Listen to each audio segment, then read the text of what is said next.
Hi, this is Colin, and I'm here at Cool Yoga in Hawthorne. And today we're going to be talking about headstands. Yay! Upside down! So I'm a big fan of doing inversions. Headstand is usually one of the first things we learn, and we are going to be working with our hands interlaced today.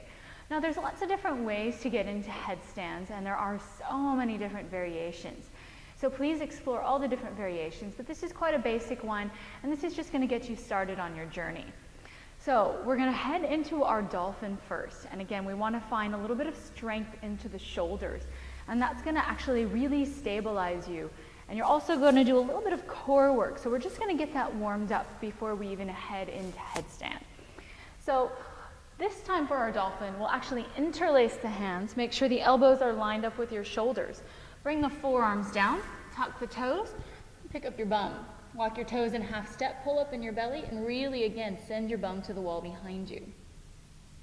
A few dolphin push-ups, so inhale, chin to thumbs. Exhale, press back. Inhale, chin to thumbs. Exhale, press back. One more, inhale. Exhale, press back. Walk your toes back, and let's come into a forearm plank. So really pull up in your core, press the floor away.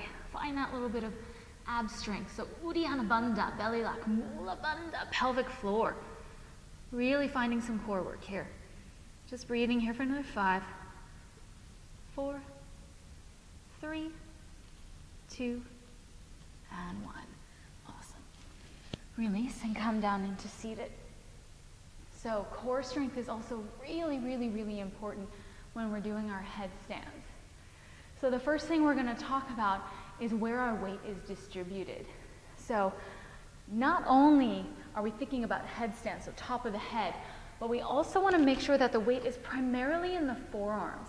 And that is going to help you stabilize, and it's going to make it a little bit less scary as well when you think of this as making sure that your forearms are really rooted down. So we're going to come into our dolphin. Now most of us, when we do this the first time, you're going to want to use the wall. So please use the wall.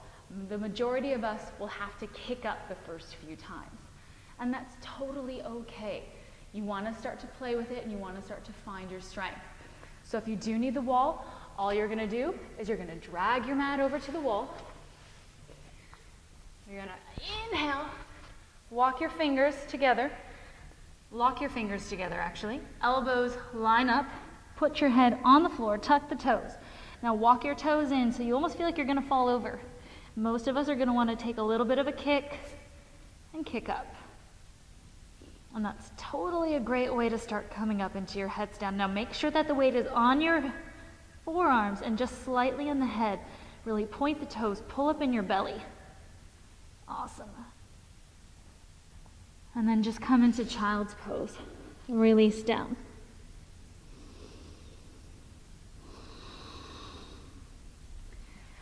Great, so let's talk about how we do this without the wall. Most of us are a little bit more scared of doing it that way. So doing this without the wall is a lot more core strength. You saw that with the wall, we can just sort of kick up and use momentum to get us up there. And the wall is going to support you. It's not going anywhere. And as long as you're really pressing down through those forearms, you should feel pretty solid. Another thing to make sure of is our core, and we talked about this. You want to make sure that you're not hyperextending the low back, that tailbone is really staying tucked under. Now when we translate this upside down, it might feel a little bit wonky to you. So you might be going, oh, ooh, wait, where is it? So again, use the wall the first few times to make sure your tailbones are really tucked under. The other thing is when we start to bring our toes in, you'll notice that the hips have to line up over the shoulders. Now once the hips line up over the shoulders, then we can start to draw the feet up to the sky. You might feel as if you're about to roll forward. So when we head into this, again, interlace hands, elbows together, head on the floor, tuck your toes, walk them in super tight. Now you see how I feel like I'm almost going to roll over. Now you can just bring the feet up and hang out here. That's a great place to stay. And then you can work to straighten the legs up. So that again is one of the first ways we learn how to do our headstand and getting up. And again, you can chill out here for a little while and draw the knees down and come into your child's pose. Awesome. So once we start finding our core strength, And usually drawing the knees inward is going to really pull that belly in as well. So that's sort of the second way we learn to get up into our headstand. You want to really make sure that tailbone is touching, that belly's super strong. So last way is trying to come up with a nice pike in the legs. And that does take a lot of core strength. The other thing it takes is you want to feel like your legs are rubber banded together. So they're really squeezing in, so inner thighs squeezing, ankles squeezing, everything is feeling really strong and really tight. So, again, same thing, interlace hands, elbows line up with shoulders, bringing the forearms down, tucking the toes, head on the floor. Lift up the knees, walk your toes in. Now you're gonna squeeze your legs and pull up in your belly. Start to slowly draw the toes up. Stack the hips over the shoulders, toes over the hips, and chill out. Awesome work. When you're ready, hinging from the hips again. And very slowly releasing into child's.